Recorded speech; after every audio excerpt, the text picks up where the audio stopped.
que acontece? A noção de limite intuitiva, que vai aparecer até um pouco mais na próxima atividade, ela está relacionada à seguinte coisa quando a gente trata de função, tá?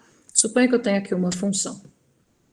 E aqui eu tenho um ponto A do domínio dela. Não necessariamente precisa estar no domínio, como a gente vai ver. Mas suponha que o A esteja no domínio. Então, aqui, quando eu olho para o eixo vertical batendo no gráfico, eu sei que a imagem dela aqui é esse cara aqui. O processo de limite de uma função, ele quer saber a seguinte coisa. Quando eu estou chegando perto do A, quando eu estou me movimentando para próximo do A no domínio da função, eu tenho dois caminhos, né? Eu venho aqui pela direita, para vocês, né? É aqui pela direita e aqui pela esquerda.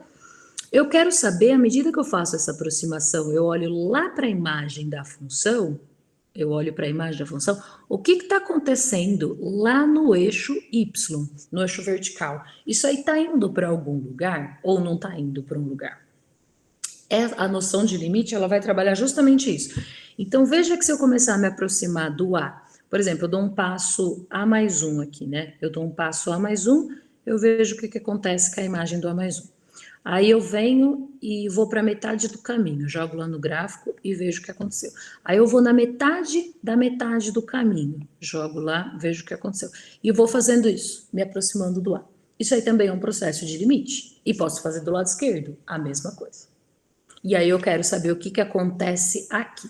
O limite vai ditar justamente esse comportamento e a gente escreve limite de f de x quando x tende a... A notação para o estudo desse comportamento é essa daí que está aí. Legal. E aí essa primeira atividade, ela já traz essa noção de limite embutida, mas através da noção de continuidade. Então, f é uma função contínua. Se acontecer o quê? Ora, em A, né? Deixa eu pegar num ponto P aqui do domínio dela. Então, ela é uma função contínua, em P pertencente ao domínio dela. Se acontecer o quê? Se acontece o seguinte, ó. Se eu pegar, sortear um epsilon aqui, e na verdade esse cara pode ser qualquer, se eu pegar um número positivo e eu for capaz de encontrar um delta positivo, de tal maneira que o que acontece? Sempre que eu olhar para pontos que não distam mais que delta do meu ponto P, então eu tenho que concluir que a imagem desse ponto não dista mais do que epsilon do ponto F de P. Então vamos colocar um desenho aqui para mostrar o que isso está representando, né? Então suponha que esta é minha função e este é meu ponto P. Então, o que está acontecendo aqui? Quando eu olho para a imagem do P, eu tenho f de P aqui. O que está acontecendo aqui? Eu estou dizendo o seguinte, olha, dado o epsilon maior que zero, ou seja, pega um intervalo no eixo vertical no entorno de f de P, um intervalo simétrico. Então, esse intervalo aqui ele é da forma f de P mais epsilon, f de P menos epsilon, simétrico em torno do P, assim, a mesma distância para os extremos. Pega um intervalo qualquer em torno do f de P. Se eu for capaz de sempre encontrar um intervalo aqui no domínio, no entorno de P, também simétrico, da forma P menos delta, P mais delta, e todo mundo que está dentro desse intervalo, através da imagem da função, for levado dentro dessa caixinha roxa, então eu digo que a função é contínua no ponto P. As chavinhas são abertas, ou seja, os extremos não estão contemplados aí. O P menos delta e o P mais delta não está contemplado, é intervalo aberto. É parênteses. Muito bem. Então, o que está acontecendo aí? Note que, vamos supor que a gente pegou epsilon igual a 1, tá? Se a gente pegou epsilon igual a 1. Então, o que está acontecendo? Eu estou andando para cima uma unidade, andando para baixo uma unidade, aí eu tenho aí um intervalo de tamanho 2. Na verdade, ele tem tamanho 2. Aí, essa definição diz para mim o seguinte, olha, se a função é contínua, eu acho um delta lá embaixo, onde esse intervalinho verde cai todo mundo lá. Show. Agora eu diminuo, eu pego epsilon igual a meio. Então, eu ando meio para cima, ando meio para baixo. Existe um outro delta, pode ser o mesmo ou não, mas existe um outro delta aqui no entorno do P que todo mundo cai lá dentro. Aí eu diminuo mais ainda esse epsilon. Eu pego o epsilon, por exemplo, igual a 1 sobre 100. Então, eu pego o f de P, ando 1 sobre 100 para cima, 1 sobre 100 para baixo. Existe um delta que faz com que eu considere um intervalinho lá em torno do P no meu domínio, e todo mundo desse intervalinho cai dentro dessa caixinha aí. E eu consigo ir diminuindo quanto eu quiser esse intervalo no entorno de f de P, e eu sempre vou encontrar um intervalinho verde lá no entorno do P, que todo mundo vai cair ali em cima. O que acontece? Esse é o processo de formalização da ideia de que, quando eu estou andando aqui ó, com um lápis sobre o gráfico da minha função e estou passando por esse ponto de estudo de continuidade, eu não tiro o lápis do papel para continuar esse processo. Então, a coisa é uma coisa contínua. Se eu precisar dar um salto, pronto, já configurou descontinuidade. Suponha que aqui eu tenho uma outra coisa que faz assim, ó. Aqui é o ponto de f de P, depois a função continua lá em cima. Então, o que acontece nesse processo? Eu estou andando sobre o gráfico da função, cheguei aqui, opa, aberto, eu tenho que pular para lá para continuar andando. Isso aqui não é continuidade. E a gente já vai ver alguns exemplos disso, porque justamente eu dei um pulo. Então, essa definição que aparece um tanto esquisita à primeira vista, para quem nunca se deparou com essas noções de epsilon e delta, ela vem justamente para dizer o seguinte para a gente: olha, o que está sendo dito aqui em 3 linhas de epsilons e deltas é o seguinte: quando eu vejo o que está acontecendo com a minha função à medida que eu me aproximo do P lá do domínio, eu estou dizendo que ela assume o valor f de P. Ela é igual à imagem da função no ponto. Então, essa coisa que está escrita aqui é a mesmíssima coisa que eu dizer que o limite de f de x quando x tende a P é a imagem da função no ponto. Tudo bem até aqui? Ficou um pouco claro, ou pelo menos faz sentido, que a ideia, o processo descrito aqui, opa, meu pointerzinho, o processo descrito aqui é um processo de limite?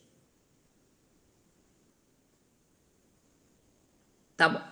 Professor, Bom, então, pode falar. só para checar, é que a gente conversou disso ontem até, eu vi no vídeo e tal, mas ainda ficou um pouco enevoado para mim esse lance. Provar a continuidade dela seria, minha função é achar o delta em função do epsilon, Uhum, tá? Porque isso. é porque eu fico Tchum, tchum. Vamos pegar essa função aqui, ó. F de x igual a.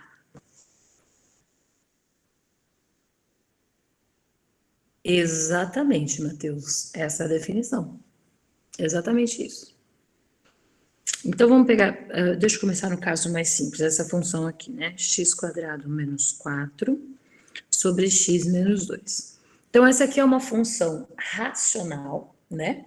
O domínio dela é, o domínio dela é a reta todinha, menos o conjunto unitário 2, afinal, 2 zera o denominador aí.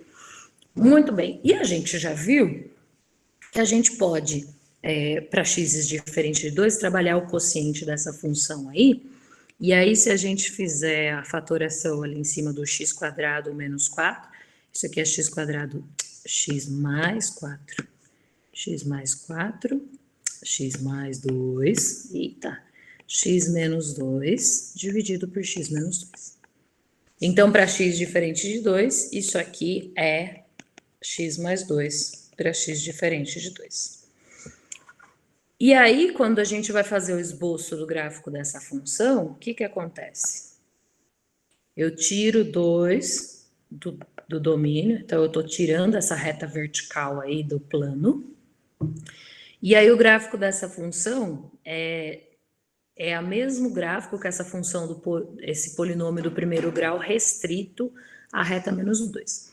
Então, para x igual a 0, y é 2, passa essa reta por aqui, e esse cabra é 0 se o x for menos 2, tá aqui, menos 2. Então, essa reta é um trem aqui que passa por esses dois pontos, faz de conta que passou aqui pelo menos 2.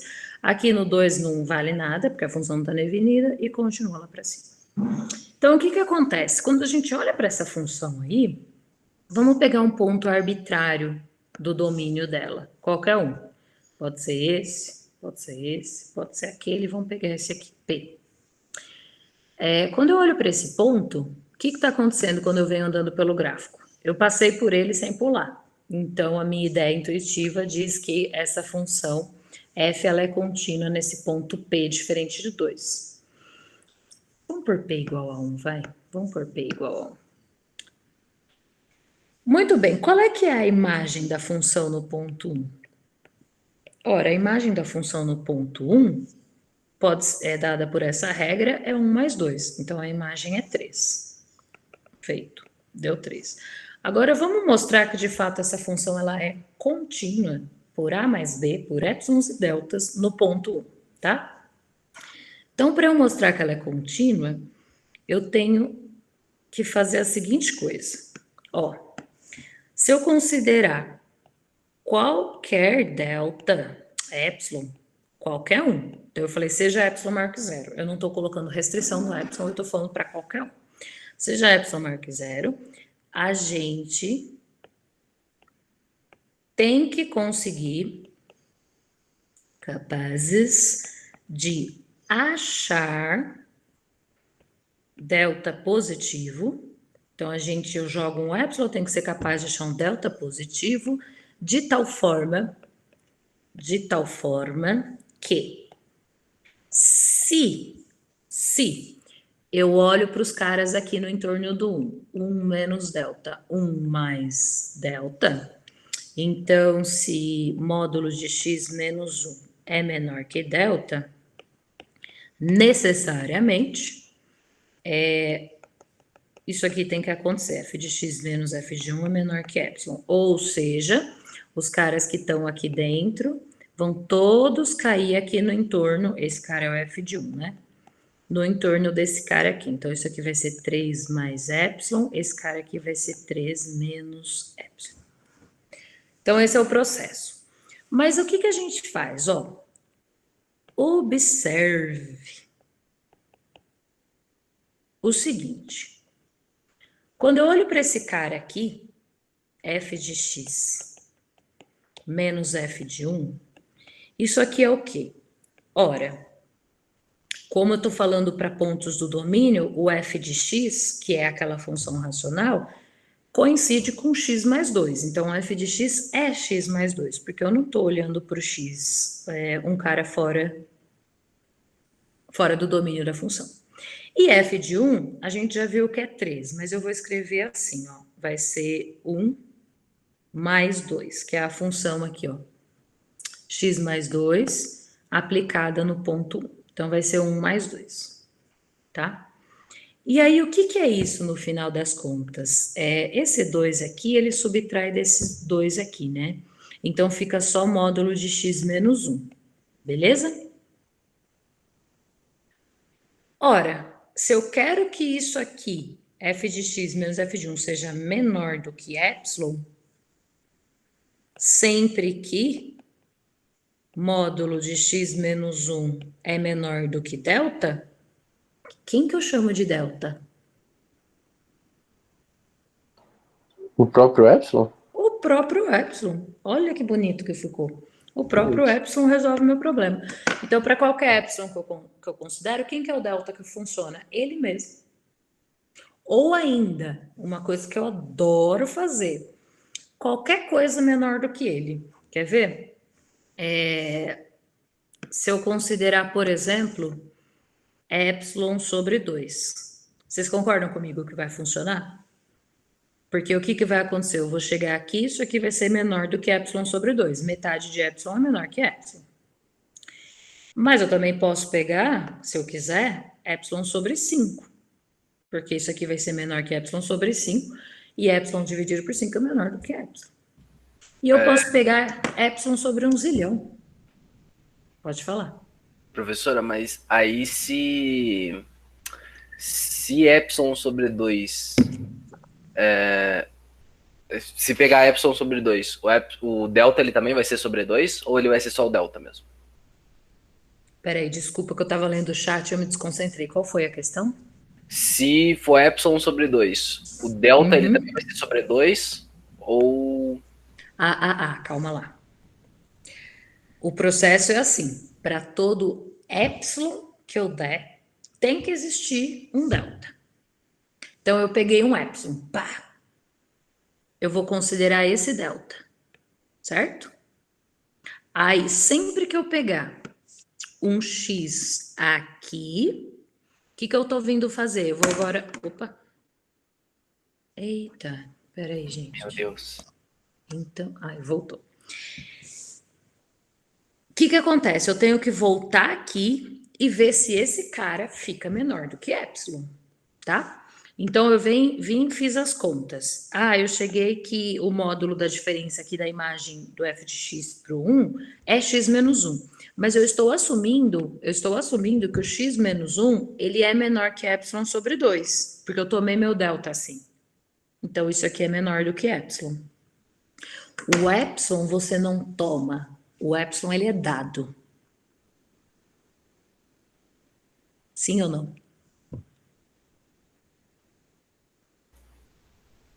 Não sei. Porque, veja, eu não mudei o epsilon. Eu consegui que f de x menos f de 1 seja menor do que epsilon. Eu não mudei ele. Como que eu consegui isso? Tomando delta igual a epsilon sobre 2. Entendi. Agora eu entendi. Super. Sofia, mas por que você escolheria delta menor do que epsilon se delta é igual a... Só porque eu quero, Sofia. Para até trazer a ideia de que delta igual a epsilon funciona. Mas qualquer delta menor do que epsilon também vai funcionar. E, na verdade, isso aí vai ser uma regra. Sempre que você encontrar que um delta funciona, qualquer um menor do que ele funcionará. E isso está intimamente ligado com aquele resultado que o prof comenta, ou ele não comenta nesse, comenta lá no final da ATR, que basta, na verdade, você encontrar no entorno do ponto de estudo de continuidade um intervalo cuja imagem todinha cai lá, a imagem todinha desse intervalo cai no entorno do 1. Peraí que deixa eu ver umas questões aqui. Nossa, vocês estão bombando o chat, deixa eu ver. Tá, então vocês estão conversando aí, pensa que a gente... Tá, foi. Todo mundo? Passei alguma coisa? Tá. Bom, e aí o que acontece então? A gente pegou essa função racional aqui e mostrou que ela é contínua no 1. Esse mesmo processo, o mesmíssimo algoritmo, funciona para todo P no domínio da minha função. Essa função ela é contínua em todo P do seu domínio. Ou seja, essa função ela é contínua todinha no domínio dela. Vamos verificar isso. Ora, agora eu vou escrever um pouco menos assim, para ser um pouco mais dinâmico. De fato, ela é contínua pelo seguinte motivo. Pega um epsilon positivo. A gente tem que achar um delta que faz a coisa rodar. Vocês concordam comigo que muito provavelmente o delta pode ser tomado como no exemplo anterior? Porque é o seguinte, ó. Dado epsilon maior que 0, observe o seguinte. Observe que o que a gente quer estimar por delta é isso daqui. F de x menos f de p. Porque agora eu estou falando a continuidade no ponto P do domínio. É isso aqui que a gente quer mostrar, que é menor do que epsilon, quando eu considero a restrição lá no meu domínio no entorno do P. Mas o que é isso daqui? Ora, para um ponto que está no domínio da função, isso aqui vai ser x menos 2, que é a regra da função aí, menos a imagem no ponto P, que vai ser P menos 2. Beleza, aí o que acontece com essa coisa aqui? Isso aqui vai ser x menos 2, menos P mais 2. Então, o 2 desaparece, eu vou ficar com o módulo de x menos P. Mas, assim, exatamente a mesma ideia do caso 1, agora com P arbitrário. Então, isso aqui é menor do que epsilon se tomarmos, de novo, delta igual a epsilon ou qualquer delta menor do que epsilon. Porque se módulo de x menos p é menor do que delta, que é igual a epsilon, então a imagem de f de x menos f de p aqui, que a gente acabou de ver que é x menos p, é menor que epsilon. Boa, mostrei a continuidade. É x mais 2? Ah, desculpa, é x mais 2. Mas ok, né? X mais 2. Tudo bem? Vamos fazer mais um exemplo? Ó, uma observação aqui então. Se eu considero essa função aí, ó, x² menos... Deixa eu apagar aqui, vou continuar aqui para não ter que recopiar a regra dessa função. Ah, eu não queria ter apagado o gráfico. Quero continuar aqui. Suponha agora que essa função aí, f de x, ela seja definida por partes da seguinte maneira, que é o exemplo que está ali na atividade, tá? Suponha que f de x. Agora eu quero considerar essa regra aqui definida na reta toda. Então, suponha que essa função vale esse trem aqui para x diferente de 2 e que ela vale 5 para x igual a 2. Pronto, agora essa função está definida a reta toda. Se a gente fizer aqui, eu vou fazer o esbocinho dela de novo que eu apaguei. No ponto 2, isso aqui é x menos 2, até o 2 aqui, vai embora. E aqui no 2, a função está valendo 5. Eu estou definindo ela assim. Pronto, agora essa função ela é descontínua no ponto 2. E ela é contínua em todos os outros pontos do domínio. Por quê? Porque o algoritmo é o mesmo que a gente acabou de fazer. Ela coincide, inclusive, com aquela outra função que a gente tinha. Aquela era contínua, então essa é contínua para pontos diferentes de 2. Tudo bem? Tudo bem? Tudo bem. Tá. Em P diferente de 2. Então, a função ela é contínua para todo ponto diferente de 2. Mas ela é descontínua, não é contínua, em P igual a 2. Vamos verificar isso.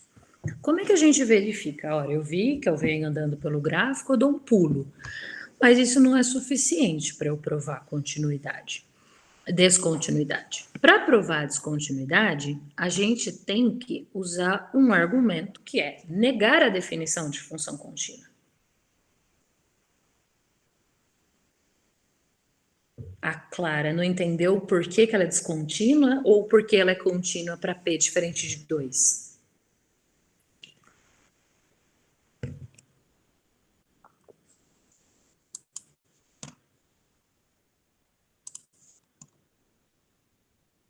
Ah, vamos mostrar, Clara, mas intuitivamente. É o seguinte, ó, eu tô andando sobre o gráfico dela. Para atingir o ponto lá, eu tive que dar um pulo. Porque, veja, a reta x mais 2, esse cara aqui, peraí, a gente viu que esse cara aqui é igual a x mais 2, né? Para x diferente de 2. Então, este valor aqui que está aberto, ele se refere ao valor 4. Tudo bem? Que é x, a da reta x mais 2. Isso aí é o valor 4. Então, o que aconteceu? Eu vim, cheguei aqui nessa altura do 4, eu tive que dar um pulo para o 5, para continuar sobre o gráfico da função, e aí voltar para cá, à direita do 2, para continuar andando no gráfico. Então, esse pulo que eu dei configura a descontinuidade dela. Isso. E agora a gente vai mostrar por épsilons e deltas que, de fato, ela é descontínua. Então, vamos lá. O que que acontece? Quando a gente quer provar continuidade, a gente tem que pegar um épsilon arbitrário e achar um delta que faz a coisa funcionar.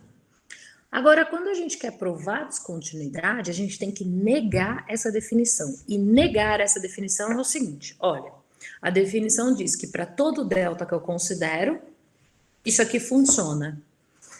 Então, para eu provar descontinuidade, basta a gente exibir um épsilon que faz a coisa furar. Vocês concordam comigo? Sim. Então, basta elegermos um épsilon positivo que faz a coisa furar. O que significa a coisa furar? Isso é formal também, sim. É formal. É tipo um contra-exemplo na escolha do épsilon. Isso. Então, basta a gente eleger um épsilon que faz a coisa furar. O que significa a coisa furar? Significa o seguinte, ó. Se eu pegar qualquer vizinhança em torno do meu ponto aqui, sempre vai existir alguém cuja imagem não vai cair lá na caixinha vertical. Deixa eu primeiro escrever isso. Basta elegermos epsilon menos zero, tá ok. Para todo delta positivo, x menos o 2, que é o ponto de estudo de descontinuidade, é menor do que delta, e eu vou colocar x0 aqui. x0 módulo de f de x0 menos f de 2 é maior ou igual a y.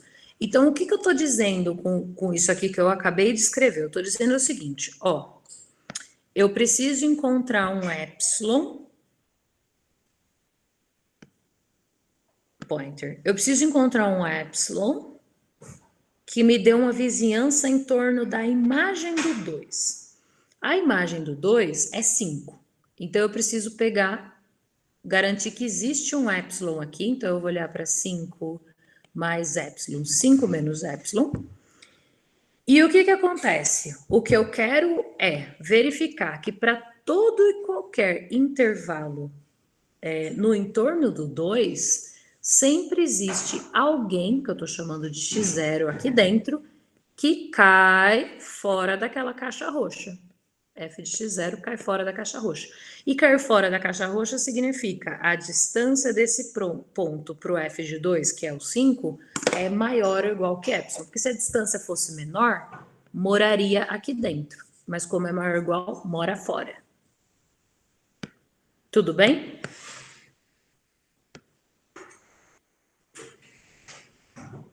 Sim. Então, vamos fazer isso. Ó, o que acontece aqui? O meu epsilon virou 3.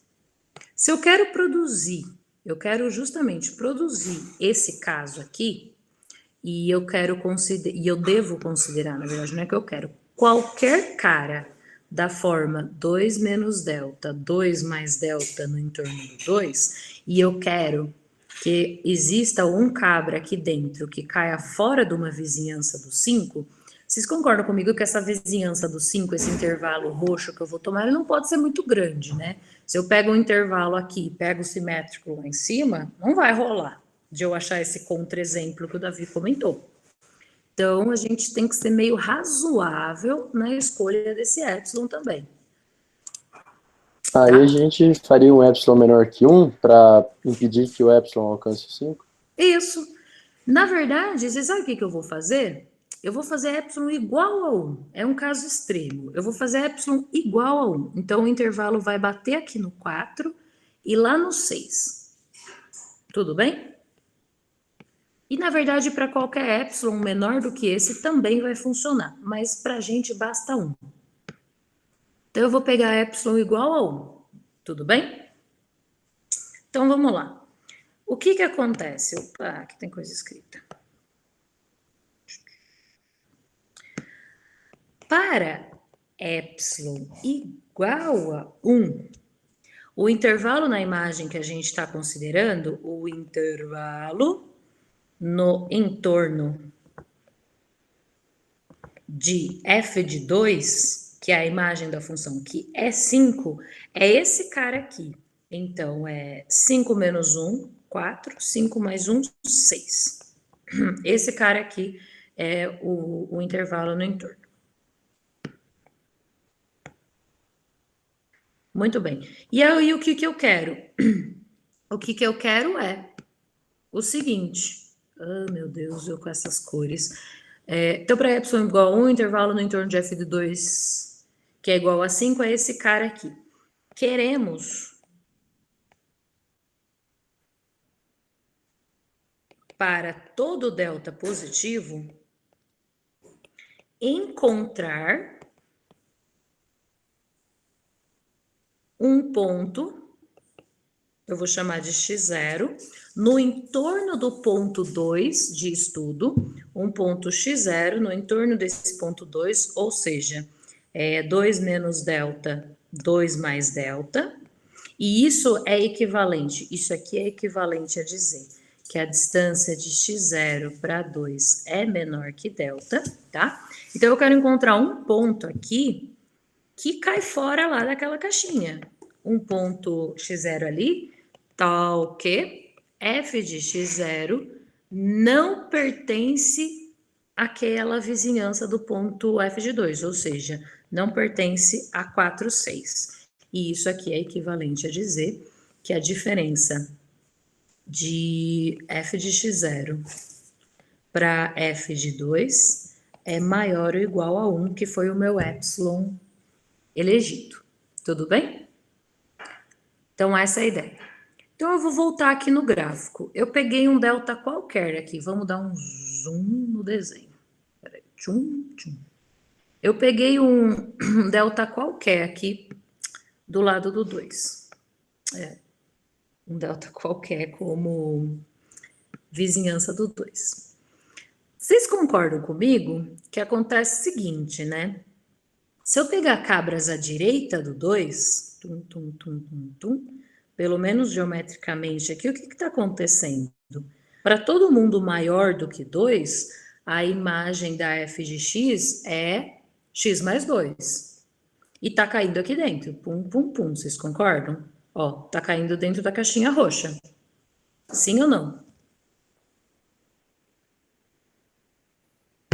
Sim. Aí, o que eu faço, então? Eu olho agora para o lado esquerdo. Se eu pegar um cara aqui, por exemplo, o que está acontecendo com ele? Ó? Ele é menor do que 4. Então, ele não está caindo dentro do intervalo 4, 6. Vocês concordam? Aham. Esse Sim. ponto azul aqui, como é que eu escrevo esse ponto? Eu estou vendo aqui no desenho que a coisa funciona, mas que ponto é esse? Ora, se eu estou aqui na reta, né? Eu tenho o ponto 2. E aqui eu tenho o ponto 2 menos delta. E eu quero alguém entre eles, eu quero exibir um cara aí que está entre eles e que não é 2 menos delta. O que eu faço? Qual que é uma ideia natural aqui? Isso, por exemplo, 2 menos delta sobre 2, não, 2 menos delta, funciona, isso. Esse cara aqui, pegar a metade do caminho, né? Perfeito, então esse cara funciona, quer ver? Vamos voltar lá onde eu queria furar a definição. Queremos encontrar um ponto que não está lá. Então, seja x0 igual a 2 menos delta sobre 2. Este cara pertence sim ao intervalo 2 menos delta, 2 mais delta, tá? E o que acontece com ele? A gente já viu que lá no desenho ele caiu fora da caixinha roxa. Mas vamos ver o que acontece com a imagem dele, tá? F de x0, ele tá, não é o 2, e a regra da função para esse ponto vai ser x mais 2, né? Vamos voltar aqui, ó. A regra vai ser x mais 2 para esse cara, tá?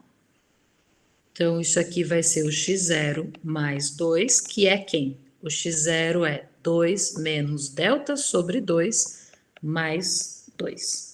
tá?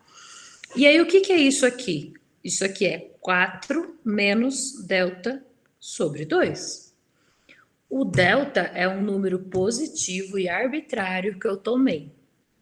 Então, 4 menos ele sobre 2 é estritamente menor do que 4. Vocês concordam comigo? Sim. Sim. Feito. O f de x0 não tem como ele estar no intervalo de 4 a 6. Porque a imagem dele mora, se a gente olhar na reta de assim, à esquerda do 4. Não está nesse intervalo aberto. Acabou. Furou a continuidade dessa função, então, no ponto P igual a 2. Tudo bem? Sim. Tá. Professor, E aí, outra coisa. Pode falar. eu só não entendi. Na verdade, eu entendi. Eu só queria saber se é possível. A gente pegou o ponto P e a gente pegou o F de P. Mas eu podia pegar o suposto F de P para fazer isso e ver que o F de P verdadeiro não está dentro do intervalo? Por exemplo, pegar aqui o ponto 4 no gráfico e mostrar que o 5 não está no intervalo, numa situação específica? A que levaria você isso? Eu não sei se eu entendi qual é o objetivo Não, daí de fazer isso. É que na minha cabeça eu precisava provar que esse ponto da descontinuidade não está no padrão do gráfico. O que a gente fez foi provar que o resto do gráfico não está no padrão do negócio, porque a gente pegou o intervalo centrado na descontinuidade, né, na anomalia do gráfico, né? Não. A gente pegou o intervalo centrado na imagem do ponto Sim, pela função. sim. Então, na verdade, não é uma anomalia. A anomalia é o salto que dá. Porque quando a Sim, gente fala em continuidade, quando a gente está andando com os x's, a gente quer de maneira contínua estar passando por cima dos f de x's. e o buraco E ali é ali zero. o 5 é f de 2. Tá. Mas eu não poderia fazer com fazendo na imagem 4 ali, que não existe, na anomalia que seja, e mostrar que o próprio ponto que era para estar lá não está, então isso também quebra a definição, ou isso não quebraria? Fazer um intervalo epsilon no 4 ali, na bolinha branca, e falar, olha, o f de 2 de verdade não está nesse intervalo, e aí? E quem que é o f de 2 de verdade? Porque Não, para é o mim o f de 5. 2 de verdade é 5. Opa, até É, apaguei até. O é, f de 2 de verdade é o que a função diz que é. Para sim, mim é 5. sim. Se para você é, para mim também é. A questão é a gente centrar o intervalo aqui na bolinha branca, entendeu? Em vez de centrar no 5, centrar no Não, tudo 4. bem. Você pode fazer isso, mas você está inventando uma outra definição que Ai, não não, então aquela de não. continuidade. Não, Porque o que então, acontece? Deixa eu voltar aqui, então não é né? legal, não. A definição de continuidade é esta, tá? Qualquer intervalo no entorno da imagem do ponto. Tá, da imagem do ponto, é. Tô viajando na Isso. maionese, então, desculpe. Thaís Jordão, Thaís Nation. Eu não, eu não sei o que isso significa, mas sou engraçada. Bom, mas tem uma coisa que dá para fazer. Isso dá para fazer e vai aparecer em breve. Essa função ela é descontínua. Suponho que por algum motivo funções descontínuas não me interessem. Porque, sei lá, a modelagem com que eu estou trabalhando, eu preciso de uma função contínua. Ela não pode dar pulo.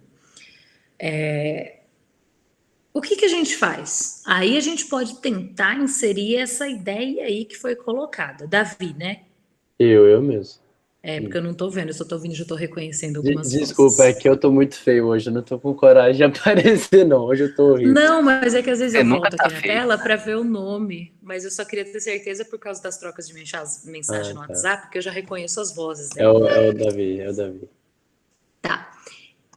Então, o que acontece?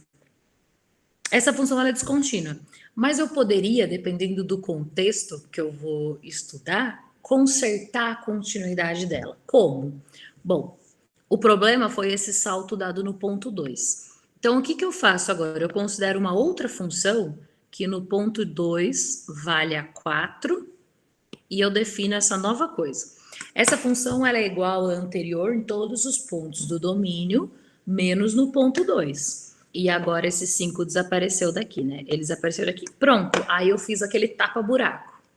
entendeu? E agora eu transformei ela numa função contínua, porque o que está acontecendo? Eu estou basicamente dizendo o seguinte, essa nova função aqui que eu defini é a função x mais 2 para todo ponto do domínio. Essa função ela é contínua. Agora eu dei uma modificada nela.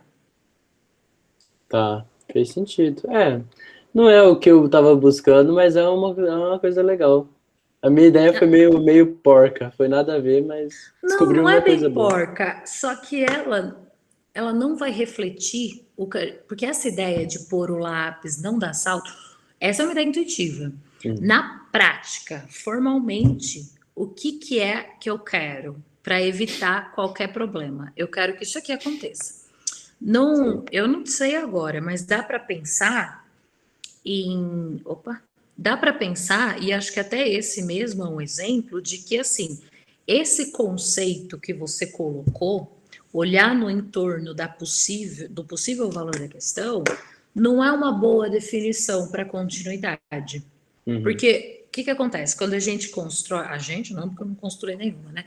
Mas quando se constrói uma teoria, a gente define uma coisa que tem que fazer sentido, algum sentido, com o problema que eu estou estudando do ponto de vista intuitivo e algumas propriedades básicas que a gente já está habituado continuem sendo válidas.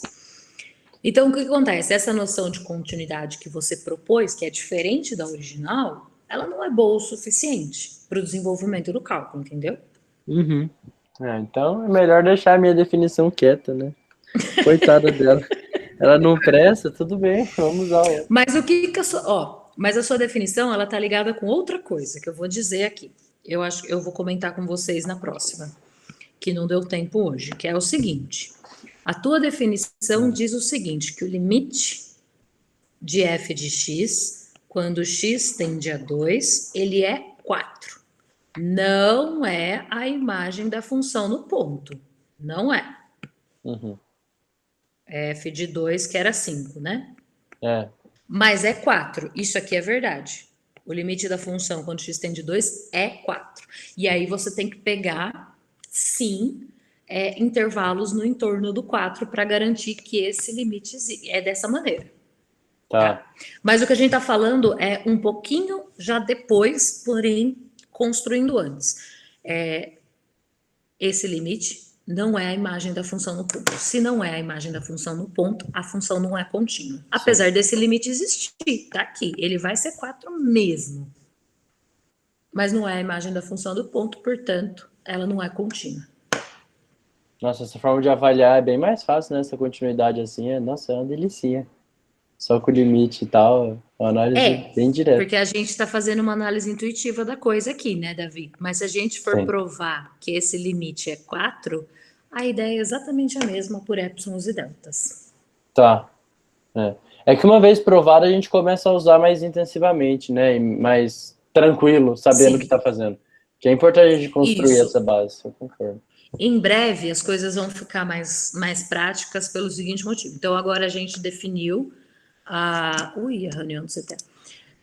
A gente definiu continuidade de função. E eu acabei de falar, continuidade de função é quando o limite de f de x para x tendendo a p é a imagem da função no ponto. Então, aquela definição por epsilons e deltas é exatamente isso daqui. Aí a gente vai ver a noção de limite de quando x tende a um ponto de f de x, sendo um valor L que não é necessariamente a imagem, e esse ponto P ele pode não estar no domínio da função, que foi lá num desenho que eu fiz no início, né? Eu posso fazer o processo de limite para pontos que não estão no domínio da função. O que eu não posso é falar em continuidade para pontos que não estão no domínio, mas processo de limite eu posso. Então, daí na próxima, o que a gente vai fazer? A gente vai estender a noção de limite agora, porque continuidade só vale para pontos do domínio. Agora a gente vai estender para pontos que talvez não estejam no domínio. E aí estabelecer a relação entre essas duas coisas daquela maneira que eu já disse, né?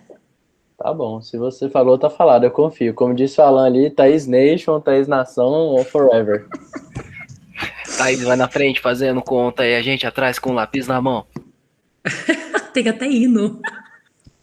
Deixa eu ver aqui. Pega um ponto bem próximo de 2, você pode deixar delta quanto pequeno? Sim, né, Rafael? É uma questão ou é uma afirmação, na verdade, que você está falando aqui?